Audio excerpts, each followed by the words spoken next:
Hello everyone, स्वागत है आप सबका आज की न्यूज़पेपर एनालिसिस में। ये the Indian express and PIB का एनालिसिस होता है, राइट। इसमें मैं न्यूज़ क्लिपिंग्स लेके आती हूँ आप सबके लिए इम्पॉर्टेंट, एंड मेरा ये फोकस रहता है कि आप अपने एग्ज़ाम ओरिएंट होके एक न्यूज़पेपर पढ़ें एंड इम्पॉर्टेंट चीज़ें उसमें से एक्सट्रैक्ट करें।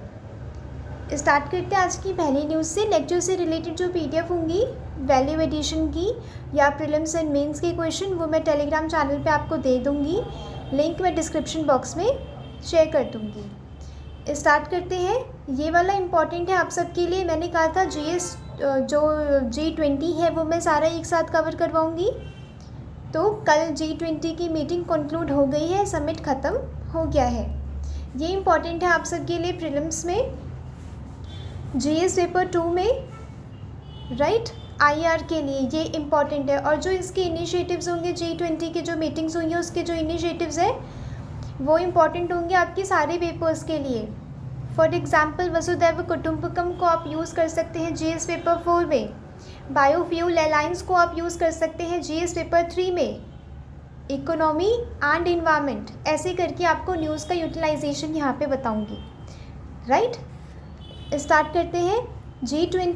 G20 एक इनफॉर्मल ग्रुप है 19 कंट्रीज़ का, जिसमें यूरोपियन यूनियन और 19 कंट्रीज़ इसमें है, ठीक है। 19 कंट्रीज़ एंड यूरोपियन यूनियन। अब क्या हो रही है, अब बात हो रही है अफ्रीकन यूनियन को मिक्स करने की बात हो रही है, इंक्लूड करने की बात हो रही है। तो अभी G21 बन जाएगा, right. G20 membership comprises a mix of world's largest advanced and emerging economies. ये लार्जेस्ट एडवांस्ड एंड जो emerging economies है, जो डेवलप हो रही हैं अभी, उन इकोनॉमीज़ को ये कॉन्स्टिट्यूट करता है। G20 members represent more than 80% of world GDP, यानी कि वर्ल्ड की GDP का 80% कॉन्स्टिट्यूट करता है, रिप्रेजेंट करता है। 75% of international trade and 60% of world population. इसकी इम्पोर्टेंस आपको पता चली गई होगी कि G20 कितना, ये जो समिट है इसकी जितनी भी मीटिंग्स हों या कुछ भी इनिशिएटिव्स वगैरह जो स्टेप्स लिए जाते हैं वो कितने मैटर करते हैं। बनाया गया था 1999 में, जब एशियन फाइनेंशियल क्राइसिस हुए थे। तो ये finance ministers and central bank governors का एक डिस्कशन फोरम बनाया गया था कि सब यहाँ बैठेंगे और फाइनेंस के मैटर पे डिस्कस करेंगे। बट अब ये काफ़ी एक मल्टीलेटरल इंस्टीट्यूशन बन गया है, राइट। मेंबर्स कौन कौन से हैं, ये आपके सारे मतलब प्रीलिम्स जो ऑब्जेक्टिव टाइप एग्ज़ाम होते हैं ना उसमें ज़रूरी है। ये चाहे यूपी पीसीएस हो चाहे स्टेट पीसीएस हो, कोई सा भी, और यूपीएससी के प्रीलिम्स के लिए भी इम्पॉर्टेंट है। इससे रिलेटेड एक PYQ आ भी चुका है। G20 मेंबर्स की बात पूछी गई थी, उसमें पूछा था कि कौन सा नहीं है, ऐसा वो स्टेट पीसीएस में भी पूछ सकते हैं। तो ये आपको याद करना पड़ेगा। इसके मेंबर्स कौन कौन से हैं, Argentina, Australia, Brazil, Canada, China, France, Germany, India, Indonesia, Italy, Japan, Republic of Korea, यहाँ पे साउथ कोरिया की बात हो रही है, Mexico, Russia, Saudi Arabia, South Africa, Turkey, United Kingdom, United States and European Union, यानी कि 19 कंट्रीज़ हो गई और एक EU हो गया, यूरोपियन यूनियन हो गया। 75% of global trade and 85% of global GDP ये कॉन्स्टिट्यूट करता है। G20 काम कैसे करते हैं, इसके 2 ट्रैक है। एक है फाइनेंस ट्रैक। फाइनेंस ट्रैक में ना finance minister and central bank governors की मीटिंग होती है, जिसमें मॉनेटरी एंड फिस्कल इश्यूज़ को, फाइनेंशियल रेगुलेशंस को डिस्कस किया जाता है। जो हुई थी निर्मला सीतारमन थे उसमें, राइट। फिर है शेरपा ट्रैक ना anti corruption, political engagement, development, जो एनर्जी है हेल्थ वाली कहाँ पे हुई थी, गुजरात में। हेल्थ रिलेटेड जो थी G20 वो गुजरात में हुई थी। ऐसे करके काफ़ी सारे इनिशिएटिव्स, काफ़ी सारी मीटिंग्स को, अलग अलग फील्ड से रिलेटेड मीटिंग्स को अलग अलग सिटीज़ में कंडक्ट करवाया गया। Structure and functioning of G20, ये साल में एक बार इसकी मीटिंग होती है और रोटेट्स एनुअली। जो प्रेसिडेंसी है वो एनुअली रोटेट होती है ताकि एक रीजनल बैलेंस को मेंटेन किया जा सके। प्रेसिडेंसी की सिलेक्शन के लिए 19 कंट्रीज़ को डिवाइड किया गया है 5 ग्रुप में, each having no more than 4 countries. ठीक है, यानी कि एक ग्रुप में 4 कंट्री से ज़्यादा नहीं है। इंडिया सेकंड वाले ग्रुप में है जिसमें रशिया, साउथ अफ्रीका एंड तुर्की है। इसका कोई परमानेंट सेक्रेटेरिएट नहीं है। ठीक है, आपको एक क्वेश्चन बना के दिया जा सकता है कि इसका सेक्रेटेरिएट यहाँ पे स्विट्ज़रलैंड में और समथिंग किसी अलग जगह पे है, राइट। आपको ये बात ध्यान रखनी है कि इसका परमानेंट सेक्रेटेरिएट है ही नहीं, कहीं पे भी नहीं है। इसमें क्या होता है, जब एक न्यू कंट्री प्रेसिडेंसी लेती है ना, तो वो प्रीसीडिंग जो प्रीवियस जो प्रेसिडेंसी है ना, उसको भी कलेक्टिवली उस पर भी वर्क करते हैं ये लोग, ताकि कंटिन्यूटी एंड कंसिस्टेंसी बनी रहे ग्रुप के एजेंडे में। जैसे कि अब इंडिया प्रेसिडेंसी देंगे ब्राज़ील को। अब ब्राज़ील की जो प्रेसिडेंसी होगी वो इंडिया से कंटिन्यू करेगी, यानी कि इंडिया में जो स्टेप्स अभी लिए गए हैं या इनिशिएटिव्स लिए गए हैं उन पे बात करते हुए और स्टेप्स लिए जाएंगे, राइट। और डिस्कशंस को आगे बढ़ाया जाएगा। इसे कहते हैं Troikaa. G20 also regularly engages with non government जो सेक्टर्स होते हैं, जैसे कि B20 की भी मीटिंग काफ़ी न्यूज़ में थी, राइट। सिविल सोसाइटी, लेबर 20 की मीटिंग, Y20 जम्मू कश्मीर में हुई थी, राइट। ये वाली चीज़ें क्या है, इन सबको एक हॉलिस्टिक अप्रोच दे रही है कि हाँ पार्टिसिपेशन रहे, जिसे हम कहते हैं, जिसे PM मोदी कहते हैं जन भागीदारी। जन भागीदारी, इससे क्या हो रहा है, जन भागीदारी हो रही है कि हाँ सिविल सोसाइटी भी, बिजनेस ग्रुप्स भी, लेबर्स भी, यूथ भी, ठीक है, इन सबको हम इंक्लूड कर रहे हैं।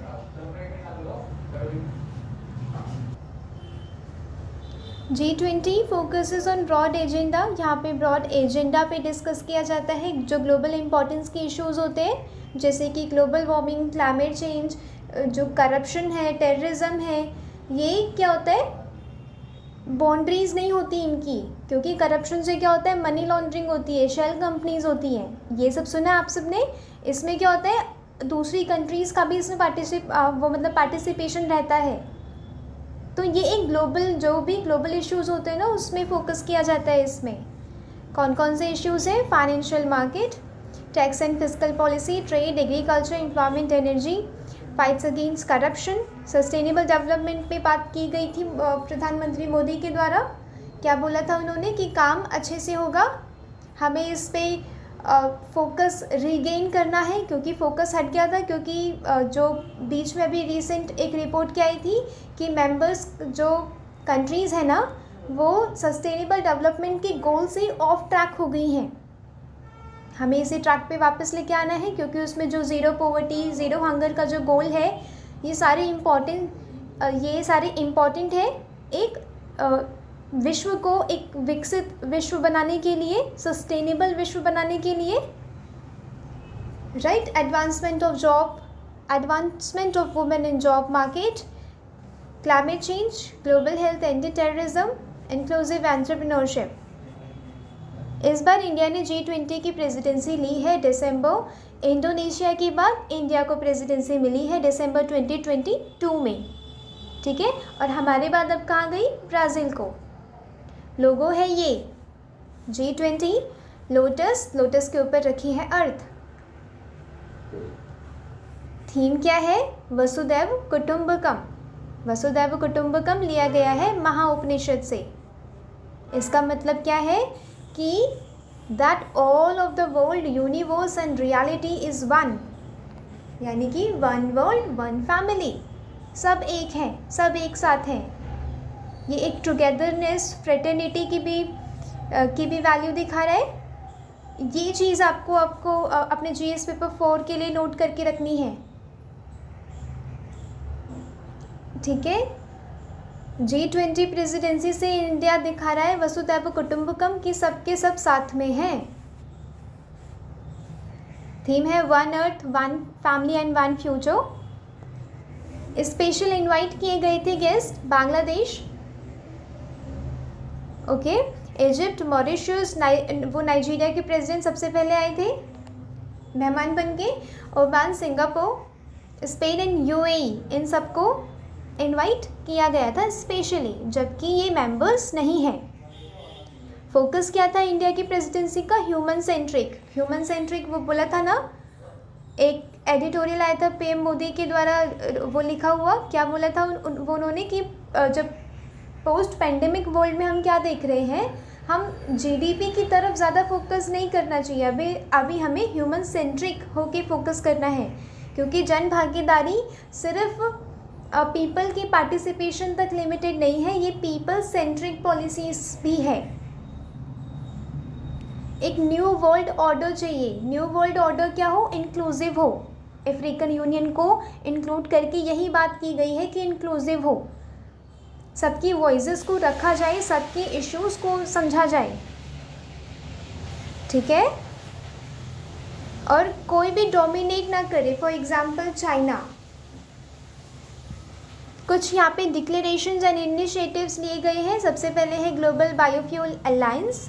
इसमें क्या है, जो बायोफ्यूल होता है, जो हमें क्रॉप रेसिड्यू और बायोमास से मिलता है, ऑर्गेनिक चीज़ों से मिलता है, उसका जो फ्यूल होता है ना, उसकी बढ़ावे की बात यहाँ पे की गई है, क्योंकि as compare to traditional fossil fuel ना, वो थोड़ा क्लीन होता है, क्लीन एनर्जी में वो कैटेगराइज्ड किया गया है, ठीक है। India sees this alliance as a means to advance energy transition, जो हमारा एनर्जी ट्रांजिशन है from fossil fuel to green energy, right, in developing countries and promote circular economy. Circular economy क्या है, वो क्या होती है? पहली बात तो ज़्यादा वेस्ट ना क्रिएट किया जाए, राइट, और वेस्ट क्रिएट हो भी रहा है तो भी उसका सही ढंग से डिस्पोज किया जाए, या उसे रीयूज़, रिसाइकिल, ये ऐसे इसमें कुछ कॉन्सेप्ट्स होते हैं सर्कुलर इकोनॉमी में। बायोफ्यूल्स क्या होते हैं? रिन्यूएबल एनर्जी सोर्सेज है। क्रॉप स्टेबल होती है, जैसे कि बायोमास वगैरह से आते हैं। प्लांट वेस्ट हो गया, म्युनिसिपल सॉलिड वेस्ट हो गया। इंडिया के लिए इसका कैसे फ़ायदा है? इंडिया एक मेजर ऑयल इंपोर्टर है। अगर हमने बायोफ्यूल का बढ़ावा दिया तो हमारी जो डिपेंडेंस है ऑयल प्रोड्यूसिंग कंट्रीज़ पे कम हो जाएगी, फॉरेक्स मेंटेन हो पाएगा, राइट, अच्छे से, क्योंकि अभी हम क्या करते हैं, कुछ चीज़ इंपोर्ट करते हैं तो अपनी करेंसीज हम बाहर देते हैं, स्कैरसिटी होती है उसकी हमारी कंट्री में, कहाँ मतलब हमारी ही करेंसी की, ठीक है। और प्रोड्यूसर है, सबसे बड़ा प्रोड्यूसर है, लार्जेस्ट प्रोड्यूसर है किसका? शुगर केन का। अगर शुगर केन को हमने बायोफ्यूल में लगा दिया तो हमारे किसानों को फ़ायदा होगा, उनकी इनकम को डबल करने में फ़ायदा होगा, राइट। एग्रीकल्चरल वेस्ट होता है हमारी कंट्री में काफ़ी, उसे बायोफ्यूल में लगा देंगे तो हमारी कंट्री के साथ साथ हमारी नेबरिंग कंट्रीज़ हो गई एंड जो वर्ल्ड की अदर कंट्रीज़ हो गई, वहाँ पे हम इम्पोर्ट एक्सपोर्ट का मतलब एक्सपोर्ट कर सकते हैं, वो फ़ायदा होगा। ये लाइन आपको लिखनी है अपने जीएस पेपर 3 में कि एनर्जी की ट्रांजिशन के लिए ये एक इनिशिएटिव आया है।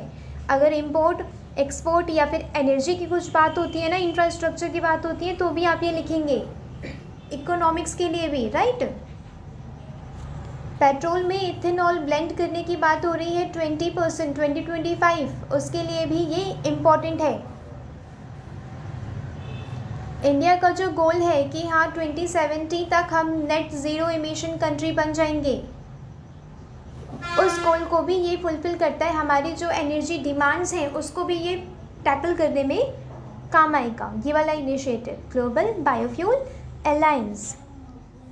यूएनएससी रिफॉर्म किया है president Modi and Brazilian president क्या हुए, एग्री हुए कि हम यूएनएससी में रिफॉर्म लेके आएंगे, ठीक है। जो ग्रुप 24 एंड L69 क्या कहता है, ये वो कंट्रीज़ हैं जो यूएनएससी में रिफॉर्म चाहती हैं। ग्रुप 4 क्या हुआ, ब्राज़ील, जर्मनी, इंडिया, जापान, ये सपोर्ट करते हैं जो एक दूसरे की जो इच्छा है, जो कोशिश है यूएनएससी की परमानेंट मेंबरशिप के लिए, उसके लिए एक दूसरे को सपोर्ट करते हैं। ये L69 कंट्रीज़ हो गई, ये स्मॉल आइलैंड नेशंस एंड जो डेवलपिंग कंट्रीज़ होती हैं वो भी सपोर्ट करती हैं कि यूएनएससी में रिफॉर्म्स ज़रूरी हैं, ठीक है, उसके लिए भी ये इम्पॉर्टेंट है। वुमेन एम्पावरमेंट के लिए 2023 डिक्लेरेशन में क्या हुआ, enhancing economic social empowerment, bridging the gap, वो जो जेंडर गैप होता है डिजिटल डिवाइड में वो, driving gender inclusive climate change, securing women's food security, nutrition and wellbeing. ये हो गया आपके GS paper 1 women empowerment. GS paper 2 weaker and vulnerable section, जिसमें वुमेन भी आती हैं। ये सब आप लिखेंगे जब आप पे टॉपिक आ जाएगा मैल न्यूट्रिशन से रिलेटेड, की क्वेश्चन ऐसा आ सकता है कि मैल न्यूट्रिशन ना पर्टिकुलरली वुमेन एंड बच्चों को फ़र्क करता है, मतलब ज़्यादा हार्म पहुंचाता है, ठीक है। तो आप लिखेंगे कि G20 में इसकी बात की गई है, लीडर सामने आए हैं स्टेप्स लेने के लिए, इसे टैकल करने के लिए मैल नरिशमेंट को, ठीक है। तो कीवर्ड्स ना, ये चीज़ें ना सारे न्यूज़पेपर्स में होंगी, सारे न्यूज़पेपर वाले इसे कवर करेंगे, सारे बच्चे, सारे एस्पिरेंट्स इसे पढ़ेंगे। और ज़्यादातर ऐसे होते हैं कि वो लोग ये पढ़ के समझ लेते हैं, भूल जाते हैं, बट वो अपने आंसर्स में यूज़ नहीं करते। आपको क्या करना है, ये कीवर्ड्स आपको पकड़ के रखने हैं अपने आंसर के लिए। आपको ये नोट कर देना है अपने नोट्स में, जहाँ पे आपने वुमेन एम्पावरमेंट का बनाया होगा ना, उसमें नोट कर देना है कि ये वाले कीवर्ड्स मतलब इम्पॉर्टेंट है आपके आंसर्स के लिए, उसमें नोट करना ज़रूरी है। क्योंकि एग्जामिनर ये नहीं देखेगा आपने कितना समझा है, वो ये देखेगा कि आपने कितना लिखा है, स्पेशली मेंस एग्ज़ाम में, राइट। तो न्यूज़ को पढ़ के छोड़ नहीं देना है, सिर्फ समझ के छोड़ नहीं देना है, आपको वो अट्रैक्टिव लाइंस लेनी है एग्जामिनर को लुभाने के लिए। क्योंकि एनालिसिस के साथ साथ, अच्छी समझ होने के साथ साथ आपकी क्या ज़रूरत है कि आप वो अट्रैक्टिव लाइंस भी नोट करें। Connectivity and counter to belt and road initiative. Belt and road initiative बताया था मैंने, जो मैरीटाइम एंड लैंड रूट्स बनाए गए हैं चाइना के द्वारा अलग अलग कंट्रीज एंड कॉन्टिनेंट्स में, उसको काउंटर करने के लिए इंडिया लेके आए हैं, मतलब G20 की मीटिंग में ये हुआ है कि India middle east Europe mega economic corridor बनाया जाएगा, ठीक है। ये एक सी एंड रेल रूट, ये एक रूट होगा, ठीक है, जिसमें ट्रांसपोर्टेशन सप्लाई चेन को स्ट्रेंथन किया जाएगा, पाइपलाइंस बिठाई जाएंगी, बेसिकली जो ट्रांसपोर्टेशन इंफ्रास्ट्रक्चर है ना वो डेवलप किया जाएगा। तो ये बेल्ट एंड रोड इनिशिएटिव का एक काउंटर है, क्योंकि बेल्ट एंड रोड इनिशिएटिव को इंडिया सपोर्ट नहीं करता, क्योंकि वो हमारी टेरिटरीज से जाता है। हमारी टेरिटरीज गिलगित बाल्टिस्तान, राइट, वहाँ से ये अपना belt and road initiative and specially Pakistan China economic corridor भी वहीं से लेके जाते हैं। तो इंडिया इन सब को सपोर्ट नहीं करता, इसीलिए उसे काउंटर करने के लिए अपना एक इंफ्रास्ट्रक्चर लाइन यहाँ से चलेगी, इंडिया से मिडल ईस्ट को कवर करते हुए और यूरोप तक, ऐसे करके एक लाइन होगी, right. Project aims to counter, okay, India, UAE, Saudi Arabia, European Union, France, Italy, Germany, US, ये सारे कंट्रीज़ इंक्लूड करेंगे इस कॉरिडोर में। ये रेल एंड शिपिंग कॉरिडोर है जो लिंक करेगा मिडल ईस्ट एंड यूरोप को। ये इकोनॉमिक ग्रोथ को मतलब फॉस्टर करेगा, आगे बढ़ाएगा, ट्रेड को बूस्ट करेगा, जो एनर्जी रिसोर्सेज है ना उसे ट्रांसपोर्ट करने में सही रहेगा, डिजिटल कनेक्टिविटी को बढ़ावा देगा। ब्राज़ील, अब लास्ट कंक्लूजन क्या है कि ब्राज़ील, इंडिया के बाद ब्राज़ील इसकी प्रेसिडेंटशिप ले लेगा, राइट, ये आपको ध्यान रखना है। नेक्स्ट कुछ एडिटोरियल्स मिले थे मुझे इम्पॉर्टेंट, जो G20 से ही रिलेटेड है, इसकी मैं PDF भी दे दूँगी और अभी समझा भी दूँगी। इसमें क्या है कि 1 अर्थ 1 फैमिली 1 फ्यूचर, जो वसुधैव कुटुंबकम का मोटो है, सॉरी, ये वाला जो थीम है G20 जो इंडिया की प्रेसिडेंसी है 2023 की, उसका थीम है। इसमें क्या होता है, इसमें ये बोला जा रहा है कि जो चैलेंजेस है ना वो कंट्रीज़ अकेले तो नहीं टैकल कर सकती हैं, एक बड़ा प्लेटफॉर्म चाहिए होगा। और G20 प्लेटफॉर्म तो वर्ल्ड की लार्जेस्ट इकोनॉमी का प्लेटफॉर्म है, जहाँ पे कोलैबोरेशन एंड कोऑपरेशन करके हम क्या कर सकते हैं, एक more sustainable, prosperous and equitable future हम लेके आ सकते हैं, राइट। इसमें क्या हुआ, ये वाली लाइन आप सबके लिए इम्पॉर्टेंट है कि जन भागीदारी कीवर्ड आपको नोट करना है, GS पेपर 4 के लिए भी, GS पेपर 2 के लिए भी, GS पेपर 1 के लिए भी। आपको जहाँ जहाँ पे मौका मिलेगा ये हर जगह लिखना है। एसए के लिए तो ये सबसे इम्पॉर्टेंट मटेरियल है, स्पेशली एसए की कंक्लूजन के लिए, वे फॉरवर्ड के लिए। ऐसा ही यूटिलाइजेशन ऑफ न्यूज़ आप सबको आना चाहिए। The idea of Jan Bhagidari is not restrict to public participation, ठीक है, पब्लिक पार्टिसिपेशन तक रिस्ट्रिक्टेड नहीं है। इसमें क्या है, पीपल सेंट्रिक सॉल्यूशंस लेके आने हैं। जो इंडिजीनियस कम्युनिटीज़ है ना, हमें उनका भी ध्यान देना होगा। सॉल्यूशन ओरिएंटेड एक्शन, आपको ये वाले कीवर्ड्स इंपॉर्टेंट होते हैं एग्ज़ाम में, ठीक है। बच्चे क्या करते हैं, इसे पढ़ के छोड़ देते हैं, बट नहीं, आपको यही चीज़ें पकड़ के रखनी है ताकि आप प्लस मार्क्स गेन करें अपने मेंस एग्ज़ाम में। We have manage to put global issues को हमने क्या किया, लोकल हम पर्सपेक्टिव पे लेके आए। जैसे कि अलग अलग सिटीज़ में मीटिंग हुई थी, लाइक जयपुर, गांधीनगर, ठीक है। उसमें क्या हुआ, वो एक छोटी सिटीज़ में, मतलब ये दिल्ली और मुंबई तक सीमित नहीं रही G20 की मीटिंग की, हाँ सिर्फ बिग सिटीज़ को कंसीडर किया जाएगा।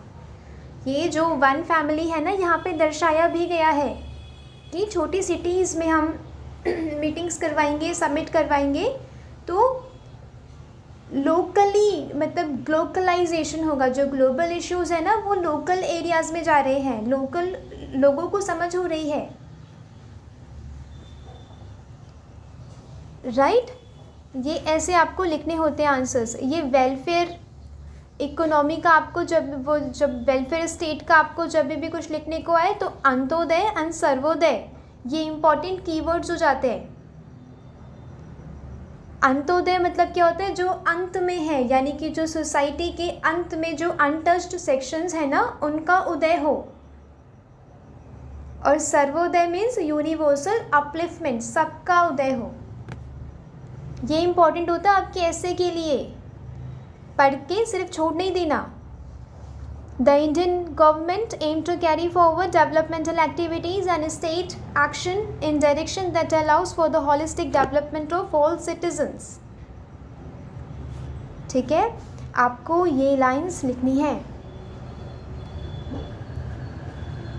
इंडियाज़ वर्ल्ड, यानी कि यूक्रेन पे जो बात हुई थी ना, कुछ ऐसी डिप्लोमेटिक्स, एक ऐसी मतलब कुछ ऐसी डिप्लोमेटिक लाइन वहाँ पे बोली गई कि वो USA भी नाराज़ नहीं हुई, चाइना भी नाराज़ नहीं हुई, रशिया भी नहीं हुए, यूक्रेन भी नहीं हुए, राइट। और सब उस पर एग्री भी हुए, क्योंकि बाली जो एक समिट हुआ था ना, उसमें क्या हुआ, रशिया को बहुत मतलब निंदा, कड़ी जो कहते हैं ना, कड़ी निंदा कर दी गई, वैसी हुई थी रशिया की कि कैसे अटैक कर दिया यूक्रेन पे। बट हाँ, अभी क्या हुआ, कंट्रीज़ ने, जो मेंबर कंट्रीज़ हैं G20 के, उन्होंने एक्सेप्ट किया कि जो डायल्यूशन ऑफ बाली लैंग्वेज, जो बाली लैंग्वेज में हमने जो भाषा इस्तेमाल की थी बाली के लिए, बाली लैंग्वेज में, बाली समिट में, ठीक है, उसको डाइल्यूट करना पड़ेगा, क्योंकि ये ग्लोबल साउथ की तरफ उनका रुख हुआ है ज़्यादा। उन्होंने क्या कहा कि यूक्रेन की सोसाइटी पे जो इफ़ेक्ट हुआ है ना, उस पर भी ध्यान देना है। और जो कोविड-19 से जो इतना पहले से ही परेशान था, उस पर ध्यान देना है। इन्हें क्या लगा कि चाइना से, मतलब रशिया से ज़्यादा जो कंपीटिंग है ना, जो थ्रेटनिंग है, वो चाइना है। ग्लोबल साउथ में चाइना है मेन पावर, बट इंडिया भी एक लीडिंग कंट्री है, तो वेस्ट की पावर्स है ना, वो कनेक्ट करना चाहती हैं ज़्यादा इंडिया से, चाइना को काउंटर करने के लिए। Right? Delhi demonstrated considerable diplomatic skills in navigating this complex challenge at the summit. Its success in making African Union, यानी कि अफ्रीकन यूनियन को भी जो इंक्लूड करने की बात हो रही है वो क्या, एक मल्टीलेटरल डेवलपमेंट बैंक में रिफॉर्म भी लेके आने के लिए एक्सेप्ट किया गया। ठीक है, ये स्टैंड दिखाता है ग्लोबल साउथ का। अफ्रीकन यूनियन इंक्लूड हो जाएगा ना, तो वो फिर ग्लोबल साउथ का भी काफ़ी पार्टिसिपेशन होगा। जो लाइन थी ये global south and global north के बीच में, वो ब्लर हो जाएगी। ठीक है, नेक्स्ट है क्रिप्टो करेंसी से रिलेटेड। इन्होंने क्या बोला है कि कुछ कंट्रीज़ ने क्रिप्टो करेंसी को रेगुलेट किया है, कुछ ने बैन कर दिया है।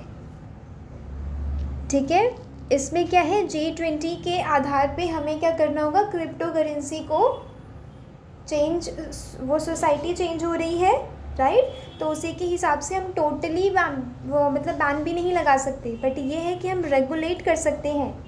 उससे रिलेटेड जो क्रॉस बॉर्डर एक्टिविटीज़ हो रही हैं हम उसे मॉनिटर कर सकते हैं। जो मनी लॉन्ड्रिंग होगी हम उसके इश्यूज़ को टैकल कर सकते हैं, राइट। ये चीज़ें आपको लिखनी है कि अगर फ़ायदे हैं तो नुकसान भी हैं, बट नुकसान को तो टैकल किया जा सकता है, चैलेंजेस को टैकल किया जा सकता है, राइट। ऐसे आपको अपने आंसर्स लिखने होते हैं। तो आज के लिए न्यूज़पेपर में था बस इतना ही। मिलते हैं कल। लेक्चर से रिलेटेड जो ये वैल्यू एडिशन है विदाउट एनोटेशन मैं वो दे दूँगी टेलीग्राम चैनल पे। आपको कीवर्ड नोट करने हैं important, right, and questions attempt करने हैं। जो मैं अभी क्वेश्चन दूंगी प्रीलिम्स एंड मेन से रिलेटेड, वो भी आपको अटेम्प्ट करने हैं।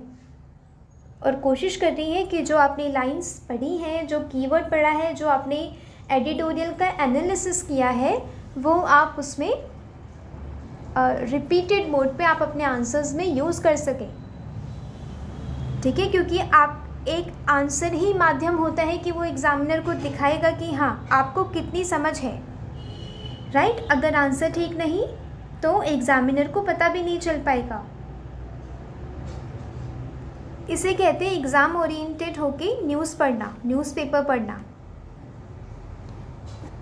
तो मिलते हैं कल। Thanks for watching, thank you so much.